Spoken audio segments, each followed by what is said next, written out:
In order to most effectively eliminate inflammation from your body, it's important to first understand, does your body need to build and strengthen, or does your body need to cleanse? That is the first question to ask and discover based upon an Ayurvedic assessment.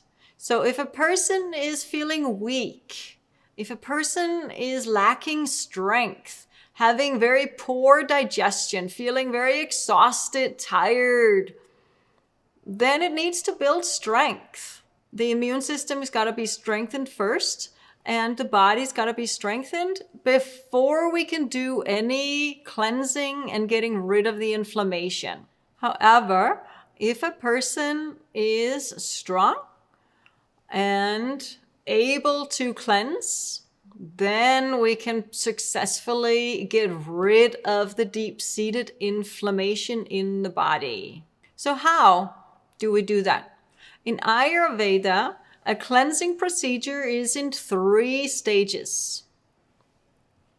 First, we have to pre-cleanse. Pre-cleansing is done with bitter foods and bitter herbs and oleation for the body internally and also externally. So let's take a look at what kind of bitter foods can work for you to pre-cleanse your body.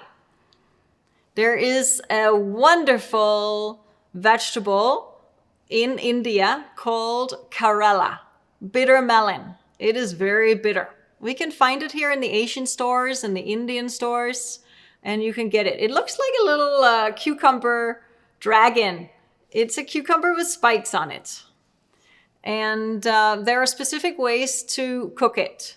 One of the ways that you can do it is cut it into small little pieces. If the seeds are white versus red, the red seeds are too mature and you want to throw those out. But the white seeds you can chop and then fry it in some oil on a pan with a lid for a while until it softens and browns. You can put some salt, and fennel powder goes really well with it. Fennel is naturally sweet.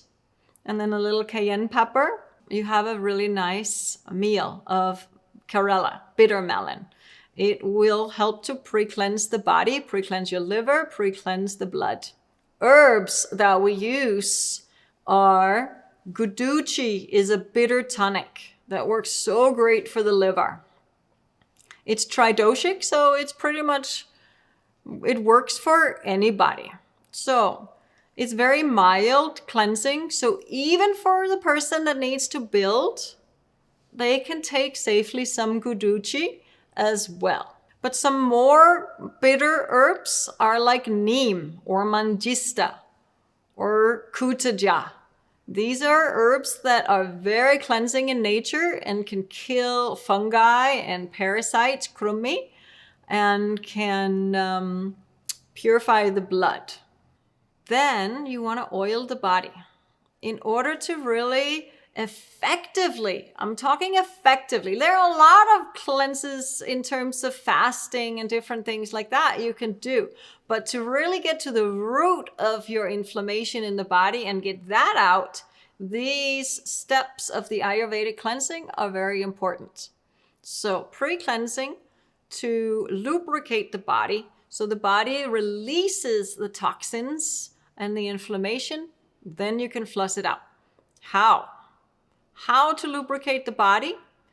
So oiling the body, oil massage, and sweating, and drinking some oil before bed or in the morning. Like a tablespoon of coconut oil or flaxseed oil or olive oil or coconut oil, or we make a medicated ghee in Ayurveda with all the bitter herbs. So you melt some of that into tea or water and then drink it. Hold your nose and drink it. Then it makes it easier. Doesn't necessarily taste so good, but it does work. Then your body will loosen all the toxins, and when you come to the actual cleansing, you will be able to get rid of inflammation and toxins very effectively. So how do we cleanse? In Ayurveda and yoga, we use salt water a lot. Salt water is very cleansing, and you can drink it.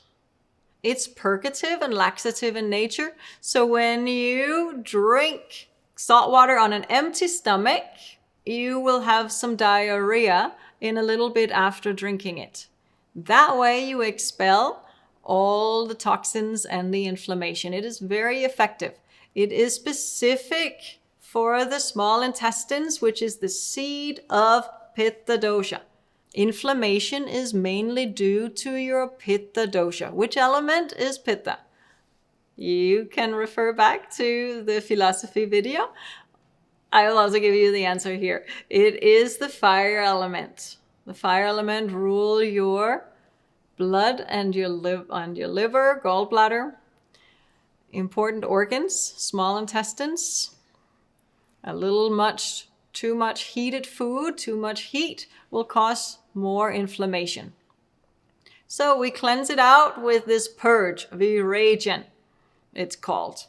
It's a purgation. Besides salt water is used especially for healthier people, stronger people. There is an extensive yoga cleanse that we also use that will go more in depth. Shanga Prakshalana or Varisar Dauti. Very incredibly powerful for healthy, strong people. You drink 2-3 gallons of salt water and then you do twisting movements and you flush your intestines through. If you are due for a colonoscopy, for example, this cleanse is the best to do. Doctors love how clean your intestine is if you do this cleanse. If not so strong, you can drink castor oil. You don't have to make any movements. Then drinking the castor oil in ginger tea will help you have diarrhea. Castor oil is very purgative. The thing about Ayurveda is it is always depending upon the person. How much salt water to drink, how much castor oil to take, how much of the herbs to take. It varies from person to person to person. Everybody is unique and having a unique need. And that's why you will need a guide, an Ayurvedic doctor, to help you understand exactly how much to use. But you can safely use these herbs for the pre-cleanse, and you can safely drink 6 cups of salt water. So here's a protocol that you can use to do a safe cleanse. It's very mild. So if you prefer the salt water, make 6 cups very salty. So 1 quart is 4 cups, and you have 1.5 tablespoons of salt in it. For this small amount of salt water you drink, it's more salty. Okay. On an empty stomach in the morning, you drink that and you rest, and then you'll have some diarrhea. And it'll flush out your small intestines and get rid of inflammation. It'll help you heal heartburn, acidity. If you have any ulcers, don't do this. Please seek out an Ayurvedic doctor and get on a safe regimen. But for any skin issues, excess heat, headaches, you can safely do this cleanse.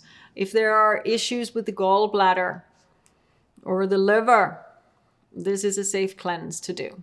Now, the third phase in Ayurveda is to rebuild the body. It is said the most effective thing to build your body back up is cow dairy.